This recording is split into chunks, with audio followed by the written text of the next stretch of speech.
नमस्कार, मेरा नाम आलोक है। आप लाइव स्ट्रीज देख रहे हैं। आज की चर्चा की शुरुआत करते हैं। मई का महीना आ गया है, काफी गर्मी है, चिलचिलाती हुई धूप है। हम भी आपसे आग्रह करेंगे कि इस धूप में ज्यादा बाहर ना निकलें। लेकिन हमारे आग्रह करने से क्या होगा? जो पॉलिटिकल पार्टीज के वर्कर हैं, कार्यकर्ता हैं, वो तो धूप में निकलेंगे ही, वोट मांगेंगे ही, प्रचार प्रसार हो ही रहा है और नॉमिनेशंस में भीड़ भी खूब हो रही है। श्री जर्नलिस्ट रवि उपाध्याय हमारे साथ हैं। बिहार की 7 सीटों पर हम बात करेंगे। चुनाव चल रहा है और इस चुनाव के दरमियान ऐसा दिख रहा है कई सीटों पर क्या हवा बदलने लगी है, बिहार की हवा बदलने लगी है। हम चर्चा करेंगे। तो सबसे पहले तो गर्मी बहुत पड़ी है। नहीं, गर्मी बहुत पड़ी है। लोगों को थोड़ा एनर्जी ड्रिंक हो या फिर जो जूस हो, नारियल पानी हो, ये सब ज्यादा पीना चाहिए। थोड़ी थकान मिटती है, काफी गर्मी है। बिल्कुल बिल्कुल। और जो पॉलिटिकल पार्टी के वर्कर हैं, आप उन्हें रोक नहीं सकते। वो तो घूमेंगे ही घूमेंगे, कैसे नहीं निकलेंगे धूप में? देखिए, प्रचंड गर्मी है, इसमें कहीं कोई दो मत नहीं है। और इस प्रचंड गर्मी में जो कार्यकर्ता दिन भर जो धूप में चल रहे हैं और अपने अपने पक्ष में गोलबंद कर रहे हैं, इस लू में भी इस लू में, तो ये निश्चित रूप से उनके लिए परेशानी है, कार्यकर्ताओं के लिए। थोड़ा ख्याल रखना होगा। हाँ, थोड़ा उम्मीदवार को ख्याल रखना पड़ेगा। लगता है बिहार में गर्मा गर्म हवा तो बही रही है, भीषण गर्मी है और चिलचिलाती हुई धूप है, लेकिन लगता है थोड़ा हवा बदलने लगी है। हम बिल्कुल। बिहार की आज 7 सीटों पर चर्चा करेंगे। रवि उपाध्याय जी हमारे साथ है। शुरुआत करते हैं। अब तो तीसरे फेज की वोटिंग होनी है।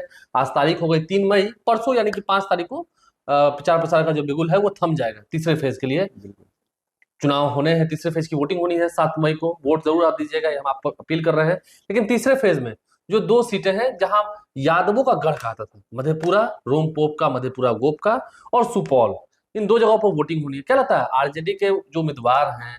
कई जगह पर हम अभी चर्चा करेंगे। वैशाली, मुंगेर की बात करेंगे, फिर जहानाबाद की बात करेंगे, पाटलिपुत्र सीट की बात करेंगे, सारण की बात करेंगे। पहले बात करते हैं मधेपुरा और सुपौल में। मधेपुरा और सुपौल में क्या लग रहा है, हवा बदल रही है क्या? देखिए, एक चीज समझ लीजिए सुपौल का। सुपौल में इस बार राष्ट्रीय जनता दल ने सोशल इंजीनियरिंग किया है। सोशल इंजीनियरिंग कैसे किया है कि वह जनरल सीट है, उस सीट से चंद्रहास चौपाल जो एमएलए है, सुरक्षित सीट से, उनको उम्मीदवार बनाया है इस बार। यह सोशल इंजीनियरिंग है।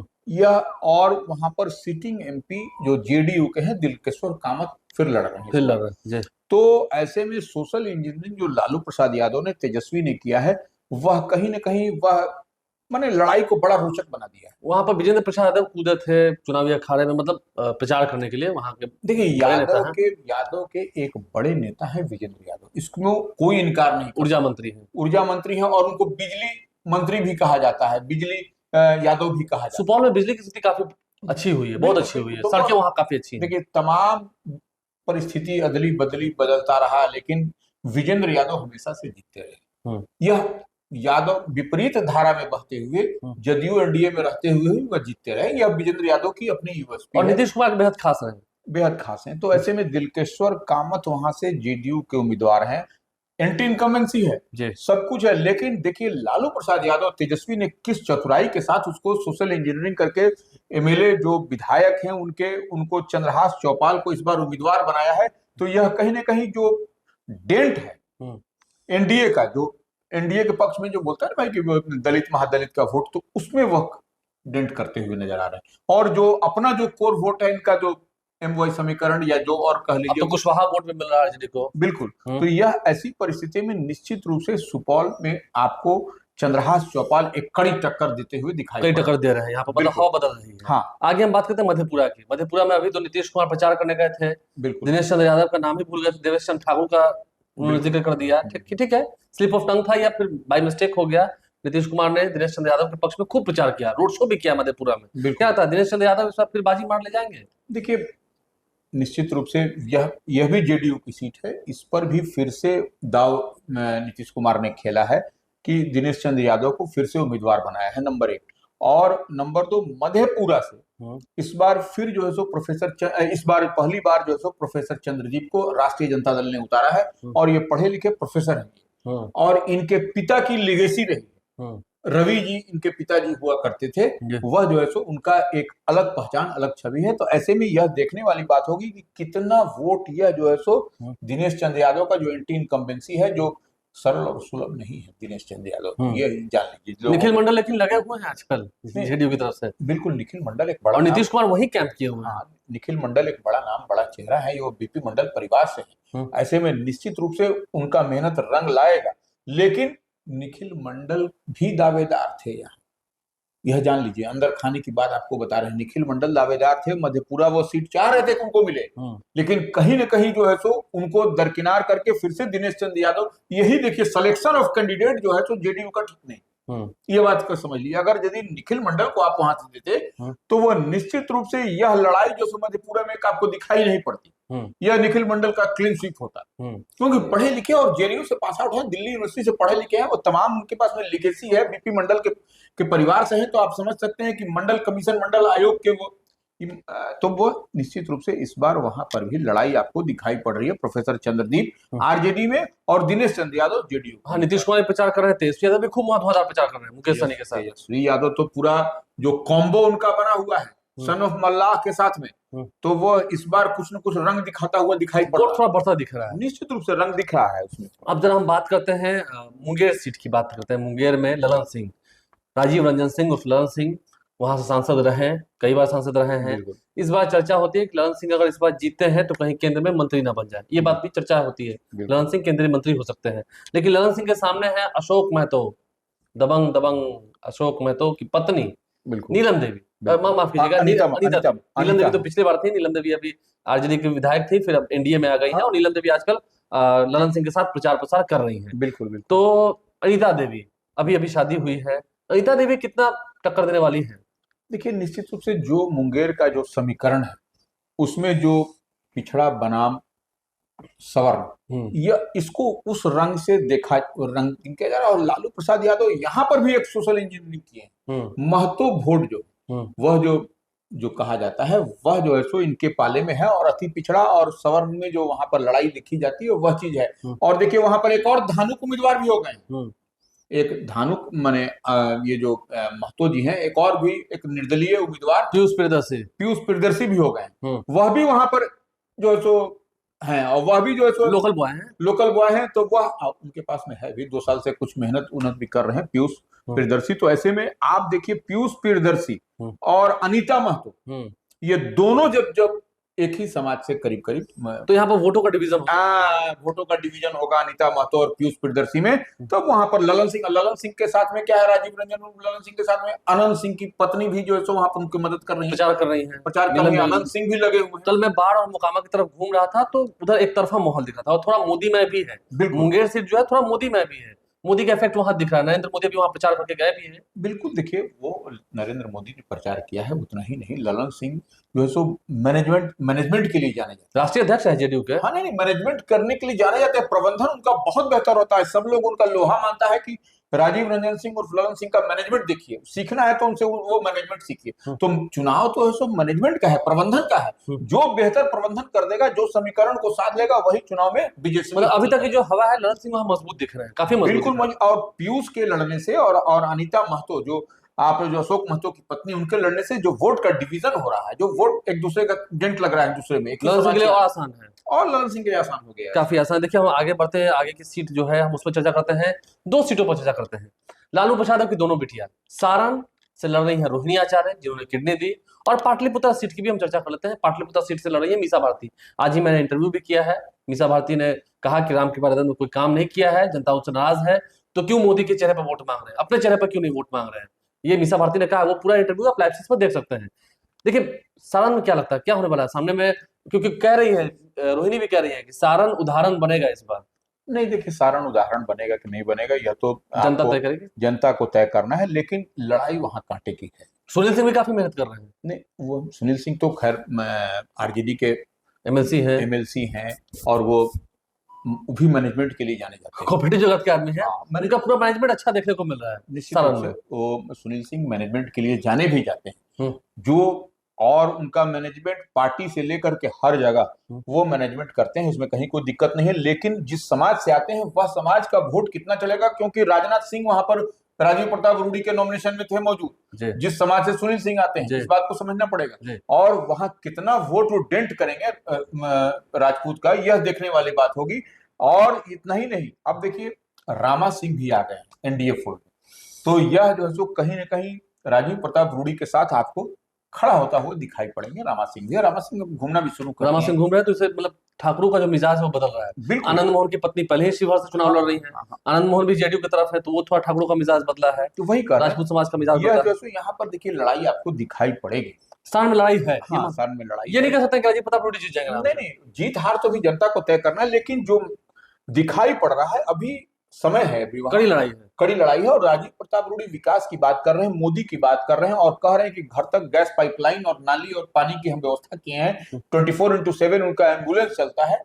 वो ये सब बात वो गिना रहे हैं। और रोहिणी ऐसा रिपोर्ट कार्ड मांग रही है। हाँ, रिपोर्ट कार्ड कि हवाई नेता है, हाँ बिल्कुल, हवाई जहाज से घूमता है, कैप्टन है, लेकिन लड़ाई है उसी लड़ाई पर। है। अब काफी हम लोग आते हैं पाटलिपुत्र। पाटलिपुत्रा पर रामकृपाल यादव, हम्म, जो पूर्व केंद्रीय मंत्री भी रहे हैं, हम्म, और देखिए वहां पर मीसा भारती के जो लालू प्रसाद यादव की बड़ी बिटिया हैं, उनसे उनकी लड़ाई है। हम्म, तो यहाँ पर मीसा भारती चूक है, लेकिन एक बात तो है कि रामकृपाल यादव का यूएसपी आलोक जी यही है, सरल और सुलभ, 365 दिन 24 घंटा। 24/7 वाले आदमी है वो। बिल्कुल, हम वही कह रहे हैं। मतलब एक बार मैं पूछ रहा था एक व्यक्ति से, मतलब दानापुर तरफ के रहने वाले हैं, एक मसौड़ी की तरफ रहने वाले हैं, दोनों व्यक्ति से पूछा था, तो उन्होंने कहा कि सत्यनारायण भगवान का कथा होगा ना घर में, सत्यनारायण भगवान की कथा, उसमें भी अगर आप प्रेम से जाकर कह दिया कि परसों है सत्यनारायण भगवान का कथा, तो उसका हवन होते होते तक आ जाएंगे प्रसाद खाने। देखिए, वो आएंगे जरूर। रामकृपाल यादव के पास कुछ नहीं है, रामकृपाल यादव के पास यही उनकी पहचान हाँ, है। संपत्ति वाले नहीं होते। नहीं, वही करें, उनकी वही पहचान है और यही उनकी यूएसपी है कि वो सरल और सुलभ है। 24/7 365 दिन मिलते हैं, मरनी हो, हरनी हो, जीवन हो, मरण हो, सब में वो उपस्थित रहेंगे, सब में उपस्थित रहेंगे, सुख दुख हर चीज में। और आप कहीं पर भी कह दीजिए, एक फोन हो जाएगा, किसी को आरक्षण के लिए पैरवी करना हो वो कर देंगे, वो जो भी उनसे रेलवे का टिकट कितना लोग कंफर्म कराते हैं गांधीनगर में बैठ के, मैंने देखा है। वही कहा। लेकिन मीसा भारती भी इस बार टक्कर दे रही है कड़ी, क्योंकि वहां से आज मैंने देखा भाई वीरेंद्र उनके लिए प्रचार कर रहे हैं। देखिए, यही आप ही की बात पर हम एक बात इसे जोड़ना चाहते हैं। जो कोई भी व्यक्ति अगर यदि ट्रेन में आरक्षण करवाता है, उसका रिजर्वेशन नहीं होता है, तो वह मीसा भारती भी राज्यसभा की सांसद है।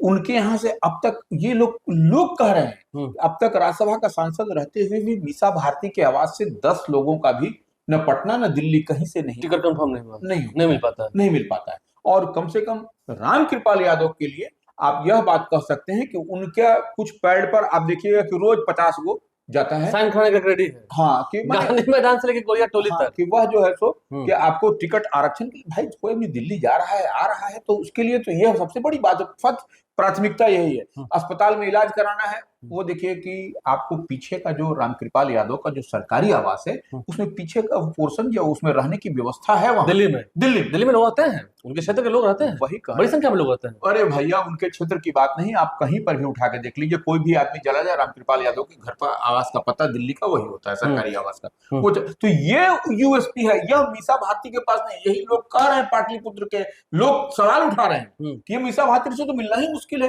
वो तो इतना सुरक्षा घेरे में कि उनसे नहीं मिल पाता। रामकृपाल जी मिल ही जाता है, स्टेशन पर भी मिल जाएंगे। ये बेसिक डिफरेंस है मीसा भारती और रामकृपाल यादव, इस बात को समझना पड़ेगा। चलिए हम आगे चलते हैं।